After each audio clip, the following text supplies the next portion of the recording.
자녀가 집에 올 때마다 왜 이렇게 불편한 기분이 드실까요? 말 한마디 건네기도 조심스럽고 대화는 어색하기만 하고 예전처럼 편하게 이야기 나누던 그 시절은 어디로 갔는지 분명 내가 낳아 키운 내 자식인데 왜 이렇게 멀게만 느껴지는 걸까요?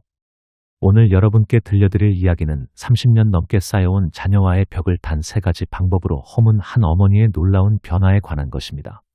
정말 간단한 방법이지만 그 효과는 상상 이상이었습니다. 지금부터 끝까지 귀 기울여 들어주시기 바랍니다. 여러분의 가족 관계에도 분명 변화가 찾아올 것입니다. 희정 씨는 올해 69세입니다. 두 아들과 딸 하나를 두고 계신데요.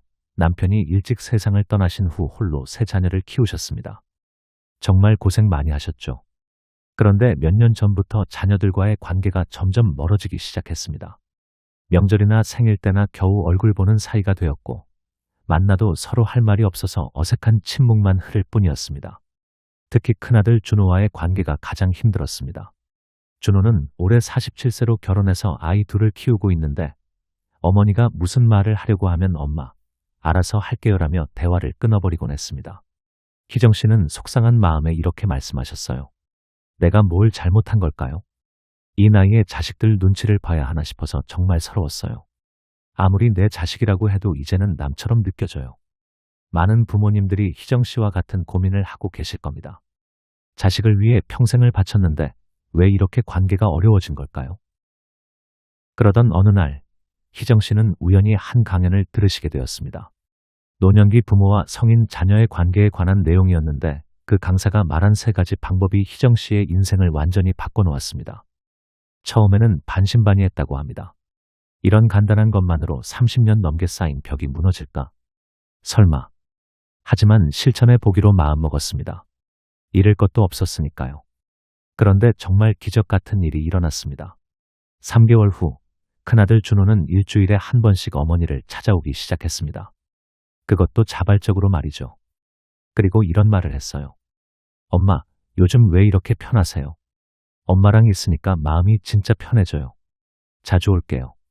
도대체 희정 씨에게 무슨 일이 일어난 걸까요? 지금부터 그 3가지 방법을 하나씩 자세히 알아보겠습니다. 희정 씨가 배운 첫 번째 방법은 바로 무관심한 듯 여유 있게 대하기였습니다. 자녀가 집에 왔을 때 평소처럼 언제 왔니? 밥은 먹었니? 요즘 어떻게 지내니? 라고 연달아 질문을 퍼붓는 대신 그냥 자연스럽게 왔구나 하고 자신이 하던 일을 계속하는 것이었습니다. 처음에는 정말 어색했다고 하세요. 자식이 왔는데 관심을 안 보이는 게 죄스럽기도 하고 아이가 섭섭해하지 않을까 걱정도 되었어요. 하지만 놀라운 일이 일어났습니다. 평소 같으면 괜찮아요. 알아서 해요라며 거리를 두던 준호가 오히려 먼저 다가와서 말을 걸기 시작한 것입니다. 왜 이런 일이 일어났을까요? 우리는 보통 자녀에게 너무 많은 관심을 보입니다. 걱정되는 마음에 이것저것 물어보고 이래라 저래라 조언도 하죠. 하지만 이미 중년이 된 자녀들에게는 이런 관심이 오히려 부담스럽게 느껴질 수 있습니다. 마치 질식할 것 같은 느낌이라고 할까요? 은희 씨는 65세로 40세 된 딸과의 관계가 어려웠습니다. 딸이 집에 올 때마다 결혼은 언제 할 거니? 좋은 사람 소개해 줄까? 라고 물어보셨거든요. 딸은 점점 집에 오는 횟수가 줄어들었고 전화도 잘 받지 않았습니다. 그런데 무관심한 듯 여유 있게 대하기를 실천한 후 딸의 태도가 완전히 달라졌다고 합니다.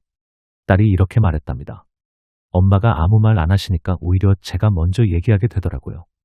엄마, 요즘 만나는 사람이 있어요라고 제가 먼저 말했어요. 엄마가 안 물어보시니까 오히려 말하고 싶어지더라고요. 무관심한 듯 대한다는 것은 정말 관심이 없다는 게 아닙니다. 자녀가 스스로 마음을 열 수 있는 공간을 만들어주는 것이에요. 자녀들도 부모님께 자신의 이야기를 하고 싶어 합니다. 다만 재촉받고 싶지 않을 뿐이에요. 무관심한 듯 여유 있게 대하면 자녀가 먼저 다가와서 대화의 문을 열게 됩니다. 생각해 보세요. 누군가 계속 질문을 퍼부으면 우리도 피하고 싶어지잖아요. 하지만 여유 있게 기다려주면 오히려 먼저 말하고 싶어지는 거죠. 이게 바로 첫 번째 비밀입니다. 두 번째 방법은 바쁜 듯 자신의 삶을 사는 모습 보여주기입니다. 자녀가 왔을 때 어머, 우리 아들 왔네. 어서 와서 앉아 하며 모든 일을 멈추고 자녀에게만 집중하는 대신 자신만의 일상과 일정이 있다는 것을 보여주는 거예요. 희정 씨의 경우 평소 즐겨하시던 퍼즐 맞추기나 독서를 자녀가 와도 계속하셨어요. 그러면서 자연스럽게 이런 말을 하셨죠. 아, 준호야. 엄마 지금 책 읽는 중이니까 조금 있다가 얘기하자. 처음에는 준호가 어리둥절해 했다고 해요. 평소 같으면 자신이 오면 모든 걸 제쳐두고 자신에게만 집중하던 엄마가 갑자기 자신만의 일정을 우선시하니까요. 그런데 신기한 건 준호가 오히려 엄마의 그런 모습을 좋아하게 되었다는 것입니다. 준호는 이렇게 말했어요. 엄마가 자기만의 시간을 갖고 계시니까 뭔가 멋있어 보였어요. 그리고 저도 부담스럽지 않더라고요. 엄마 때문에 제가 뭔가 해야 한다는 압박감이 없어졌거든요. 미선 씨의 사연도 비슷합니다. 미선 씨는 67세로 아들이 올 때마다 모든 일정을 취소하고 음식을 잔뜩 준비하셨어요. 그런데 아들은 오히려 그런 엄마의 모습이 부담스러웠다고 해요. 엄마가 저 때문에 모든 걸 희생하시는 것 같아서 마음이 무거웠어요. 그래서 자주 오기가 어려웠거든요. 하지만 미선 씨가 바쁜 듯 자신의 삶을 사는 모습을 보여준 후에는 상황이 완전히 달라졌어요. 아들이 이렇게 말했답니다. 엄마가 본인만의 일정과 취미가 있으시니까 저도 편하게 왔다 갔다 할 수 있더라고요. 그리고 엄마가 행복해 보이시니까 저도 기분이 좋았어요. 바쁜 듯 자신의 삶을 산다는 것은 자녀를 소홀히 한다는 게 아닙니다. 내 인생의 주인은 나라는 것을 보여주는 거예요. 자녀들은 그런 부모님을 더 존중하게 되고 부담 없이 편하게 느끼게 됩니다. 나이가 들수록 자녀 중심의 삶보다는 나 자신의 삶을 사는 모습이 오히려 자녀들에게는 더 매력적으로 보인다는 것을 기억해 주세요. 자녀들은 부모가 자신 때문에 모든 것을 희생하는 모습을 보면 죄책감을 느낍니다.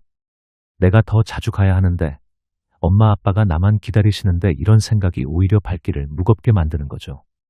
하지만 부모님이 자신만의 삶을 즐기고 계시면 자녀들은 마음 편하게 방문할 수 있습니다. 그리고 그런 부모님의 모습에서 에너지를 받게 되죠. 세 번째이자 가장 중요한 방법은 행복한 모습 보여주기입니다. 자녀 앞에서 요즘 외롭다, 몸이 아프다, 심심하다는 말 대신에 요즘 정말 재미있게 지내고 있어라는 긍정적인 말을 하는 것이에요. 희정 씨는 처음에 이 부분이 가장 어려우셨다고 해요. 실제로는 외롭고 쓸쓸한 마음이 컸는데 행복한 척하는 게 거짓말 같아서 불편했어요. 하지만 3주 정도 지나니까 정말 신기한 일이 일어났다고 해요. 행복한 척하다 보니까 정말로 행복해지더라고요. 그리고 아들도 완전히 달라졌어요. 준호는 이렇게 말했다고 해요. 엄마가 요즘 너무 밝아 보이세요. 엄마가 행복하시니까 저도 기분이 좋아져요. 그리고 엄마랑 있으면 에너지를 받는 느낌이에요. 왜 이런 일이 일어날까요?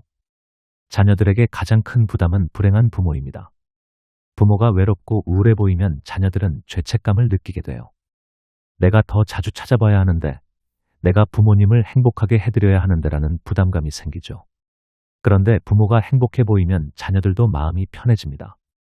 그리고 그런 긍정적인 에너지에 끌리게 되죠. 수진 씨의 놀라운 변화 이야기를 들어보겠습니다. 수진 씨는 70세로 세 자녀가 모두 결혼해서 각자의 가정을 꾸리고 있어요. 몇 년 전까지만 해도 자녀들이 오면 엄마는 혼자 있어서 심심해 죽겠다. 너희들 보고 싶어서 밤잠을 못 잔다는 말을 자주 하셨어요. 그런데 행복한 모습 보여주기를 실천한 후 완전히 다른 말을 하기 시작하셨어요. 요즘 동네 합창단에 들어갔는데 너무 재미있어. 새로 사귄 친구들도 있고 매주 공연도 나가고 정말 바쁘게 잘 지내고 있어. 그러자 자녀들의 반응이 놀라웠다고 해요. 그리고 무엇보다 놀라운 건 자녀들이 먼저 연락을 하기 시작했다는 것입니다. 엄마, 요즘 어떻게 지내세요? 합창단 활동은 재미있으세요? 엄마, 오늘 공연 잘하셨나요? 사진 좀 보내주세요. 수진 씨는 이렇게 말씀하셨어요. 내가 불행을 호소할 때는 아이들이 의무감으로 찾아왔어요. 하지만 내가 행복해 보이니까 아이들이 진짜 관심을 갖고 자주 연락을 해요. 진짜 기적 같은 일이에요. 행복한 모습 보여주기의 핵심은 자녀에게 나는 너희가 없어도 충분히 행복하다는 메시지를 전달하는 것입니다. 그러면 자녀들은 의무감이 아닌 진정한 사랑으로 부모에게 다가오게 됩니다. 생각해 보세요. 우울하고 외로워하는 사람을 만나는 것과 밝고 긍정적인 사람을 만나는 것, 어느 쪽이 더 기분 좋을까요? 당연히 후자겠죠. 자녀들도 마찬가지입니다. 이 세 가지가 만들어내는 놀라운 변화를 정리해 보겠습니다. 무관심한 듯 여유 있게 대하기, 바쁜 듯 자신의 삶을 사는 모습 보여주기, 행복한 모습 보여주기. 이 세 가지를 실천하면 자녀와의 관계에서 근본적인 변화가 일어납니다. 첫째, 자녀가 먼저 다가옵니다. 부모가 재촉하지 않으니까 오히려 자녀가 먼저 이야기하고 싶어 해요. 둘째, 대화가 자연스러워집니다. 서로 부담스럽지 않으니까 진짜 하고 싶은 말들을 하게 돼요. 셋째, 서로를 존중하게 됩니다. 부모는 자녀의 독립성을 인정하고 자녀는 부모의 주체성을 인정하게 되죠. 마지막으로 한 가지 더 들려드릴 감동적인 이야기가 있습니다. 연숙 씨는 66세로 세 딸을 두고 계세요. 특히 큰딸과는 거의 연락도 하지 않을 정도로 관계가 서먹했어요. 그런데 이 세 가지 방법을 실천한 지 6개월 후 큰딸에게서 이런 문자가 왔다고 해요. 엄마, 저 요즘 육아하면서 너무 힘들어요. 엄마한테 가서 하소연 좀 해도 될까요? 엄마가 요즘 너무 든든해 보여서 기대고 싶어요. 연숙 씨는 그 문자를 받고 눈물이 났다고 하세요. 40년 동안 딸아이가 저한테 기대고 싶다는 말을 해본 적이 없었거든요. 항상 제가 딸한테 매달리고 딸은 피하기 바빴는데 이제야 진짜 엄마가 된 기분이에요. 지금은 큰딸이 일주일에 2번씩 아이를 데리고 놀러 온다고 해요. 그리고 이런 말을 자주 한다고 하세요. 엄마 집에 오면 마음이 편해져요. 엄마가 저를 있는 그대로 받아주시는 느낌이에요. 오늘 들려드린 이야기는 단순해 보이지만 그 안에는 깊은 지혜가 담겨 있습니다.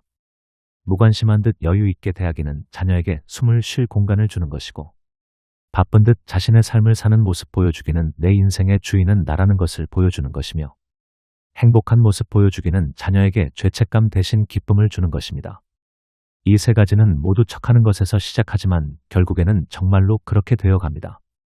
무관심한 척하다 보면 진짜로 여유로워지고, 바쁜 척하다 보면 정말로 알찬 일상을 갖게 되며, 행복한 척하다 보면 진짜로 행복해집니다.